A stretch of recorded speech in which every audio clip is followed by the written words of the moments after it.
Open up a soft Slytherin's computer and you will find spreadsheets with rows upon rows of data that can be cross-referenced, categorized, and statistically analyzed so that we can make the most informed decision about everything, even if it's just what type of moisturizer to buy next.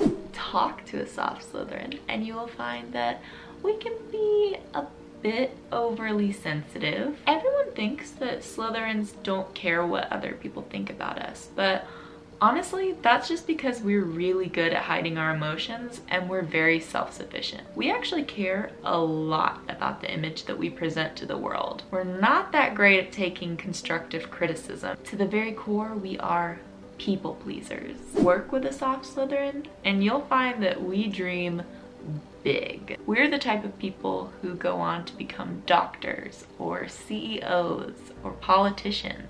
We believe that the ends justify the means, but not in the way that you might think. To us, that means that we are willing to spend years in school, lose countless hours of sleep, and completely drain our bank account if it means that we can finally reach our goals. Become friends with a soft Slytherin and you'll find that we are all or nothing kind of people. We are not really good at doing anything halfway. To be frank, we're not interested in half-hearted relationships. Either we're in or we're out. I think that's why people kind of see Slytherins as unfriendly or disloyal, but that's not true. We're just really selective with the people that we open up to. But when it comes to those inner circle people, we are fiercely devoted.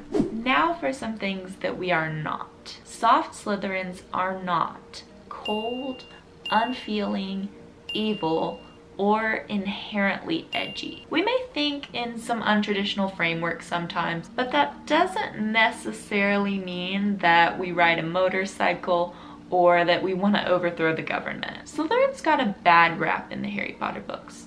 And there's a lot of reasons as to why that might be. I've heard a lot of people try to rationalize it, but to be honest, I think the most likely reason is simply because the protagonists in those books were Gryffindors. Gryffindors and Slytherins are two of the most likely houses to not get along. Think about it. One is based on chivalry and being spontaneous and in the moment and daring, whereas the other one is based entirely on planning and strategy, thinking through the consequences of your actions and making choices in the most strategic way possible. So of course a book centered around the Gryffindors is gonna have kind of a skewed view of what Slytherins are actually like. What I want this channel to be is a way for us as a collective to redefine what it means to be a Slytherin. I really identify with the Slytherin house. Even outside of Harry Potter, just out of all the personality tests I have ever taken, this is the one that I think describes me the best. But I definitely do not identify with the cold, dungeony aesthetic that our house has right now. And I think as a house, we are really missing out because aesthetics like cottagecore or dark academia, for example, those are things that people can really get behind, they identify with, and they connect over. And I feel like Slytherins don't really have that right now. So that's what I want this to be. I want all of you to help me change the narrative and let us decide what we want our aesthetic to be. So I'm going to be doing all sorts of videos related to what I think it means to be a soft Slytherin. There will be probably a lot of girl boss content, some vlog style videos, and we might just dip our toes into the realm of booktube. So come along with me as we define what the soft Slytherin aesthetic means to us.